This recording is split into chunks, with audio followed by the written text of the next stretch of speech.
like made those decisions along the way. I think it's something that isn't often talked about enough, where it's like, what if I actually don't want to do what I thought I sought out to do in the first place? And like, I started as a photographer and now I specialize on the systems side and I'm a Honeybook Pro. And like, that was a whole journey to get there. And I'm sure it's going to continue evolving, just as your journey did too. So, I would love to start with just talking about like, when you feel like a pivot might be on the horizon, what do you do? Like, do you just like, I feel like sometimes we let fear get in the way of that sometimes. But I'd love to hear a little bit more about your journey and what you have found to work. So I think what I've done and what I would do, like from the lessons I've learned over the years of being in business, are probably two different things. So say there was a time in my business where I had purely just been creating like Squarespace tutorials because that was the web design platform which I used. And so that was the one thing. And at some point I was like, oh, like I just can't create another, like after you've created like 200 Squarespace tutorials, you're like, I just can't bring myself to do it again. And so I was like, I just want to talk about like, say, for example, like how I run my web design business or like what I'm learning in my client process. Or like, I don't know, things about like the business which I was running and not just like the tutorials and stuff. And so I tortured myself for the longest time. Like, this is your topic. This is what you're an expert at. This is what you're ranking in Google for. This is what's good for your business. Like, that's what you have to do. But like the feeling kept coming up and kept coming up and kept coming up. And I was like, every once in a while, I'll just put out a post on like this other topic and everything. And over time, I've realized I also like switched from like a business brand to a personal brand at one point. And I realized like, okay, there's maybe also what I realized over that time was as I started sharing more things about like my life, like I live abroad and that's cool and sexy, I guess. And so it's like when I share things about that, people are really interested in that. Or when I talk about like that, I moved abroad and kind of need to start a business because of love. A ton of other women who are like, oh, I moved to Italy, I moved to Australia, I moved to wherever, like for this guy, now I need to work abroad. And so like, it actually creates such deeper connection points. And what I've again learned is like, when you start having that feeling, don't try to shut it down because it is just going to like rear its ugly head and come back and you can't stop it basically. So like try to find a way to like figure out the new direction you want to go in. And it doesn't need to be like from one day to the next, I'm this and then I'm this. It's like you can start incorporating these bits and pieces. Like I was blogging twice a week. So it's like, okay, so like I'll do like 2 Squarespace tutorials, then I'll do like something about how I run my web design business post or something. And so I just like slowly started incorporating it. And then that literally turned into a whole other side of the business, which I didn't expect to happen. So turns out people really wanted that. Yeah. You know, what's funny? It could sometimes surprise us, right? Like, and so it's funny. So I was saying I started as a photographer and similarly where I was like, I don't want to take as many pictures anymore. I don't want to be behind the camera as much. Like I, there's only so many pictures I can take or so many weekends I can give, whatever it is. And I went to a creative conference and there I was introduced to the world of virtual assisting. And I was like, oh, I don't know, like maybe I could do this. And I was working in a job at the time that like had a very high level admin side to it. And I thought, well, maybe it's something I could do. And I wasn't familiar with systems or like literally really nothing. Like I was like, I'm gonna have to learn a lot of things. And I was a VA for a few years before I started to specialize on the systems side and then really started to make that slower pivot into like, I want to be like I love systems. I love building systems. It's good. And the thing too about, I don't think I realized like how much of a need it was in some of those areas and how much business owners are like, oh my gosh, you do this. And then becoming a Honeybook Pro. And so it has evolved over time. And then, just like, and like, sometimes, like I said, it surprises you because you're like, oh, like I actually really enjoy doing this more. And I would have never actually gotten there though, if I just like kept brushing it under the rug. And I kept saying like, oh, but like, I've already committed to this. So like, I can't make a switch. You know what I mean? So when you feel like a pivot's on the horizon, then like, what would you say to somebody that's like, when you take the leap of faith, like when do you actually do it? When do you go all in on it? Yep.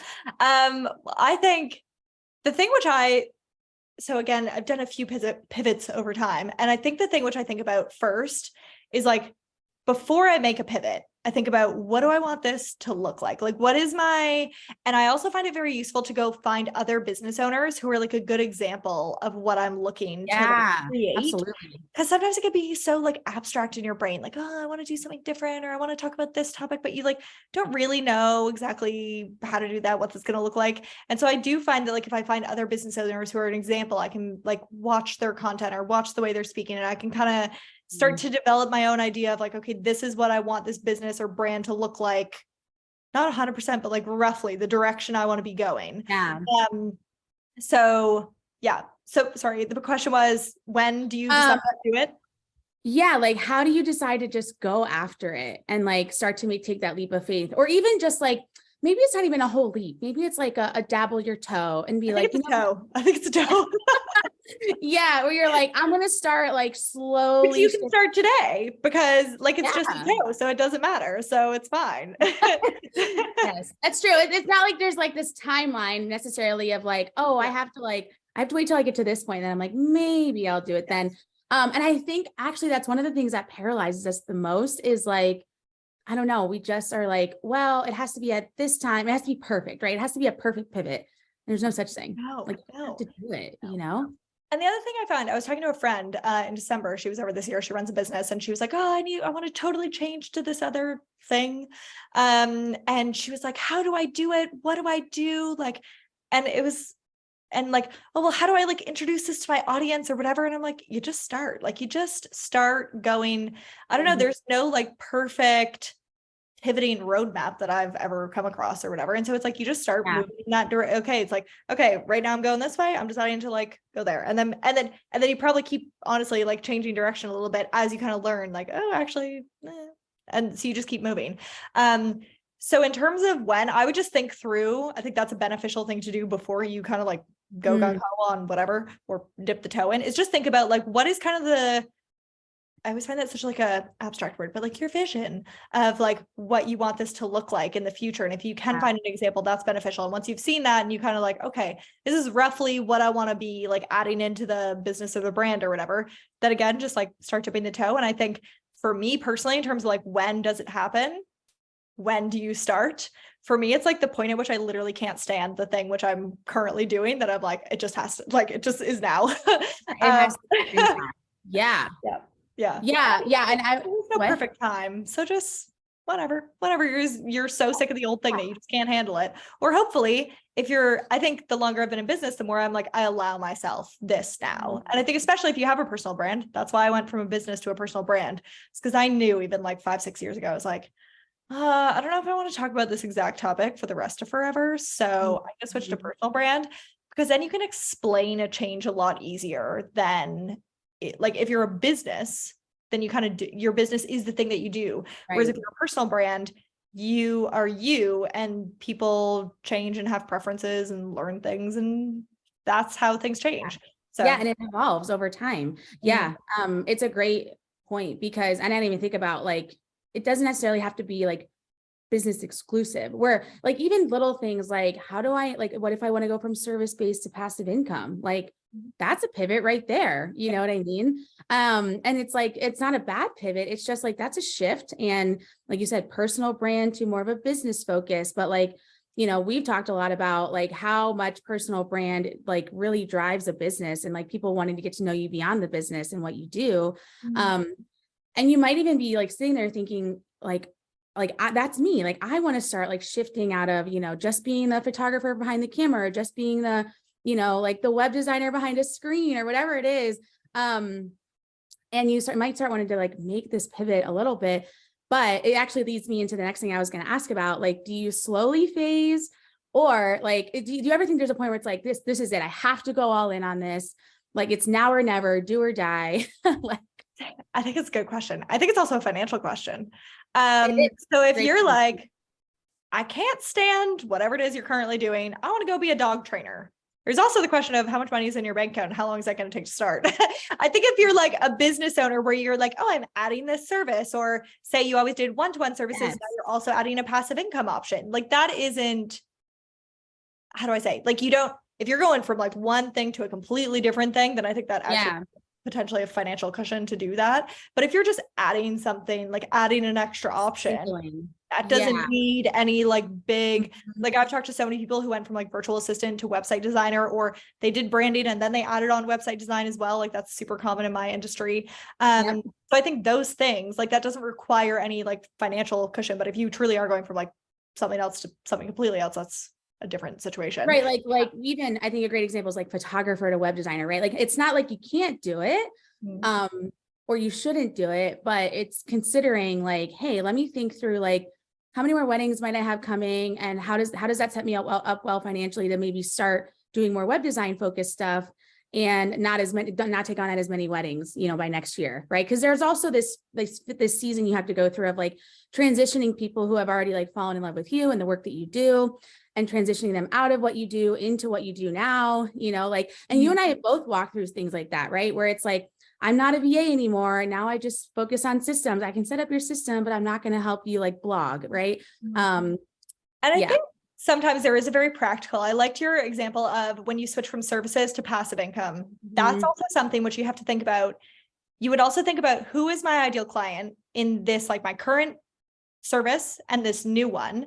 And is there a different message which I need to start putting out there? So for example, as like a custom website designer, you would be talking about like, oh, turnkey service done for you. Like this giant project is taking off your plate. If like you're buying a template, well, actually you're talking about like affordable and getting like new business owner and just like getting the thing off the ground and like testing your idea. And again, like it's a whole different, this is like turnkey done for you, white glove, whatever. This is like, hey, you're just starting this new thing. You want affordable, you want like quick and easy and get it launched in a weekend or whatever. So there could be, that could just mean like changing up some text on your website, potentially what you're putting out there, content you're creating or whatever, that sort of thing might need to have a slight, you might just add something. Like you can totally do that. I've seen so many people who are like, they do custom site designs and they do templates, for example. Like that's a super common mixture of things. So you can still bring that all in one business.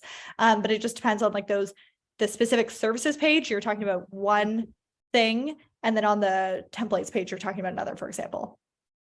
Yes. Yeah. So it can kind of be like, you can like marry the two in some ways, even for like a season. Like for a season, I was an online business manager for a little bit, and I was like, I can do OBM work and set up systems. Like it can be a both, and it doesn't have to be like a hard and fast at times. But I think too, like when you go to deciding like, okay, how all in do I want to be?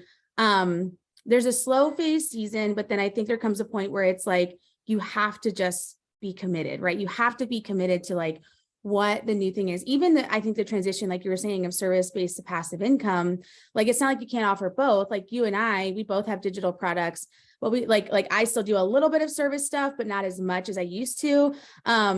But there's an element of, it can be both for a little bit. But then if you're like I know people who have said to me, I knew I wanted a passive income life, or like I had to like work to get there, and I had a season of working really hard, but then like it was worth it, right? It was so worth me not having to like trade my time for money anymore. And that can be a huge pivot too. And it's not something that happens overnight. You and I can both speak into like, especially service-based to passive income. That could be a long season sometimes. Very long season. Yeah. Where you're like, this isn't working as people said. But it's worth it. I think that's one of the things that you and I could probably even encourage people in this video of, is like your pivot, could be like the thing that changes your life and business forever, but you'd never know. You'd never know if you don't take the step. Yeah, 100%. It changed mine. That's for sure. Like, I mean, all of these things, every single pivot, which I made. Also, I think about like, I went from university. I literally never used my degrees. Like I got an undergrad and a master's abroad, proceeded to never use them. Like that's a pivot right there. And I could not, there was a woman who I used to work with, and that was the job which I was like dreaming of having. I saw her on Instagram, I don't know, 6 months ago or something. I was like, whoa, that would have been my life. Like, it's just so different from the life that I have now. And I am super pleased with the life I have now. So yeah. Yes, I am too. I mean, it's funny. I'm actually like actively, I think I'm in this season actively myself, where like I'm phasing more out of the service-based side to really go more into the passive income side. but I see that like, man, that takes time and strategy. And like, I also have to make money while I'm doing it, you know what I mean? And like we've talked about. So I would love to hear, like, we've talked about a lot of different things that like you can do when you start to decide, okay, I'm going to make a pivot. Like, I think I'm going to start slowly easing into it. But what are the top 3 things you would say, like, hey, if you're going to start making a pivot, start with these things right away? I would set that vision and that kind of like finding those examples of where you want to go.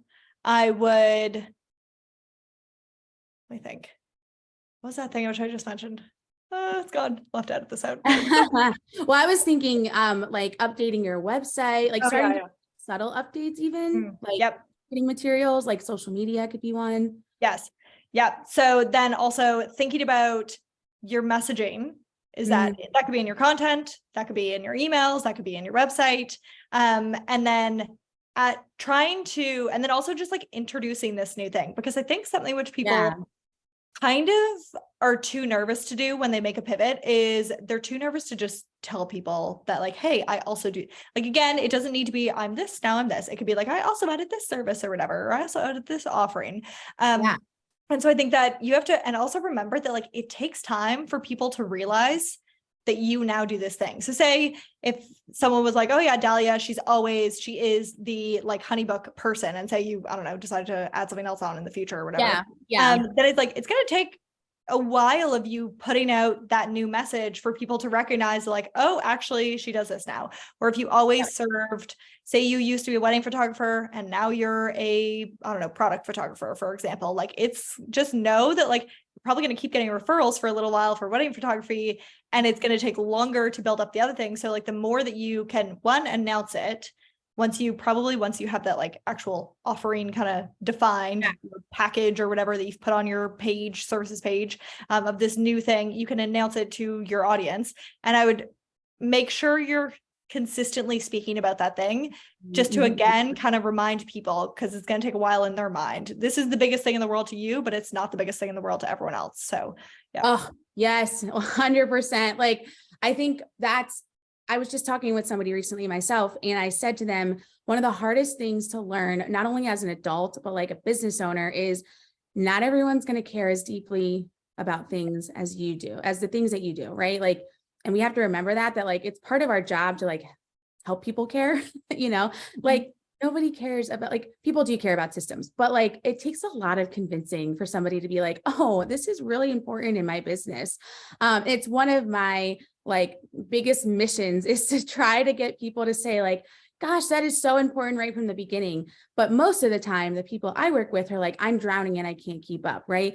And so that was a big thing I had to put in my mind, was like, I can't expect somebody to come knocking on my door if I don't give them a reason why, And you have to remember that in a pivot, like, it can't just be like, oh, this is a great idea and I'm going to start like chasing after it. It might be, but the way that you message that, and the way that you present the content, and the way that you like give the value proposition really is going to matter. Even if you start making subtle changes, like little things here and there.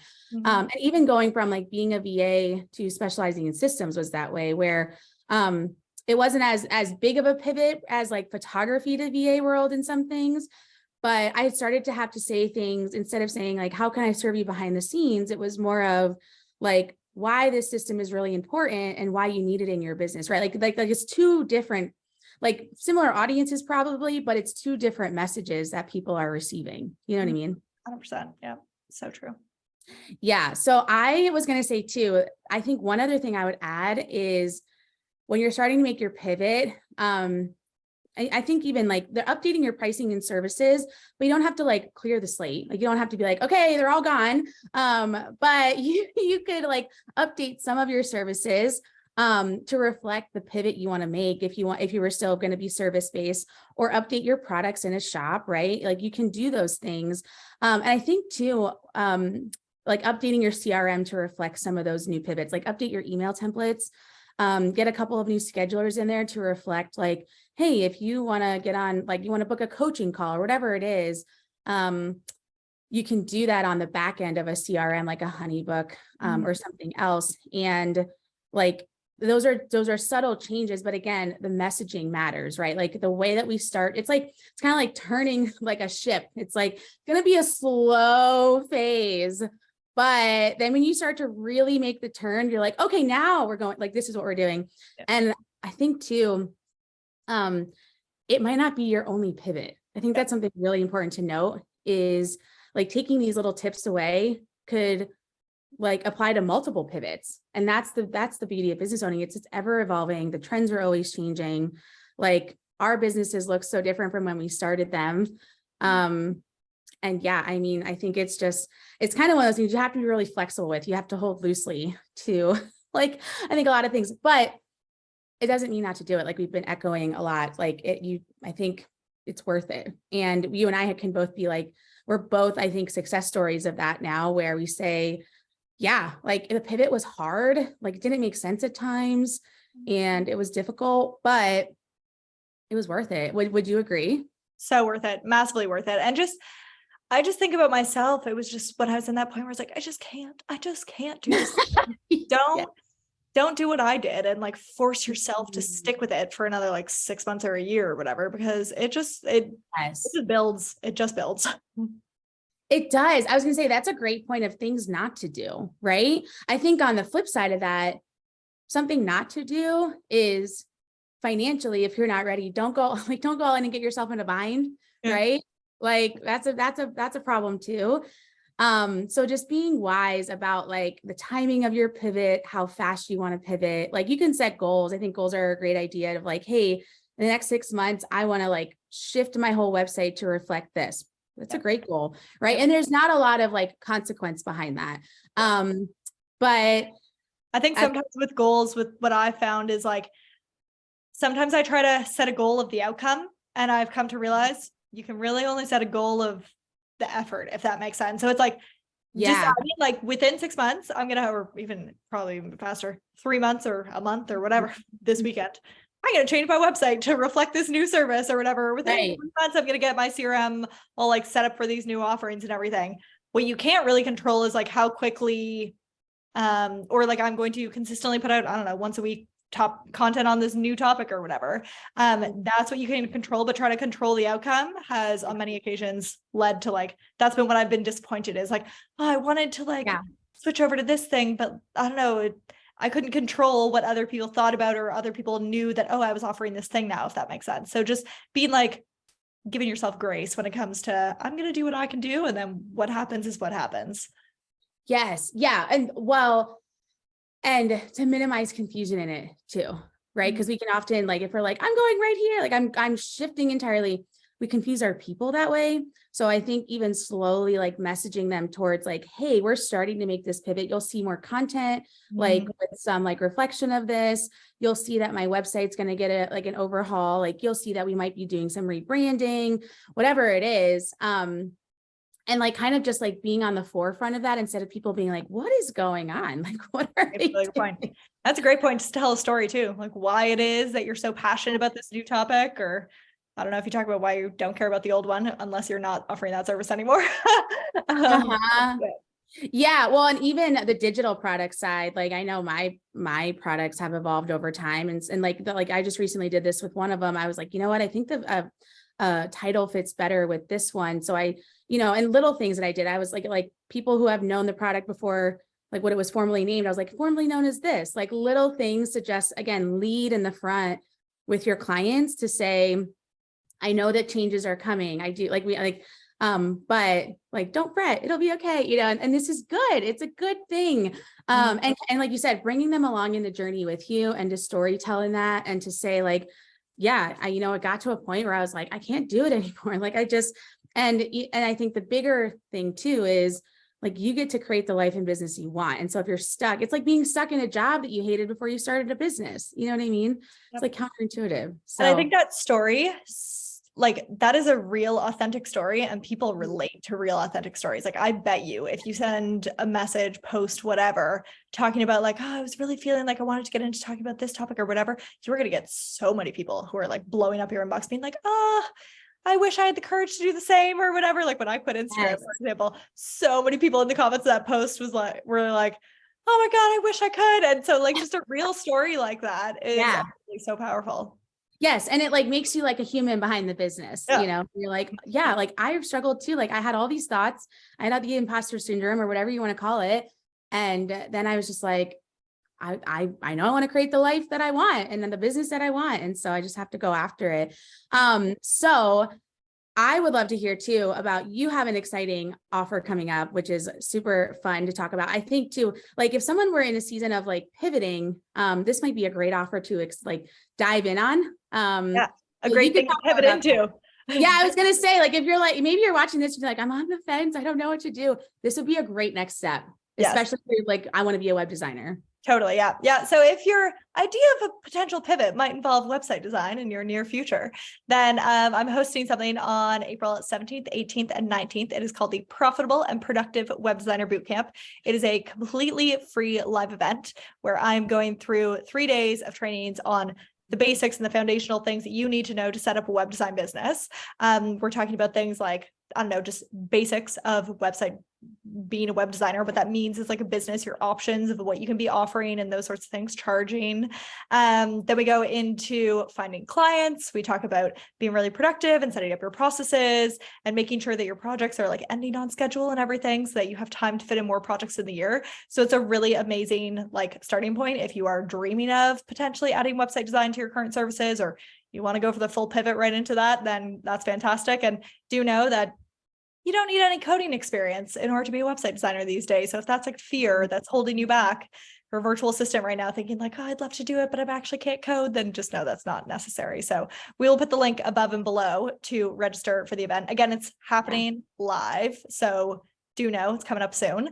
And the other thing, which is in the boot camp, is one very lucky boot camper is going to go away with our Ultimate Web Designer Starter Kit. So that involves a CRM system for a year, Canva Pro for a year, and a web designer client contract as well. And so that's worth $995. So if you do register for the bootcamp, you get all the details on the registration page of the giveaway and all the dates and times of the sessions and everything, but it's going to be incredible. So definitely come join me live.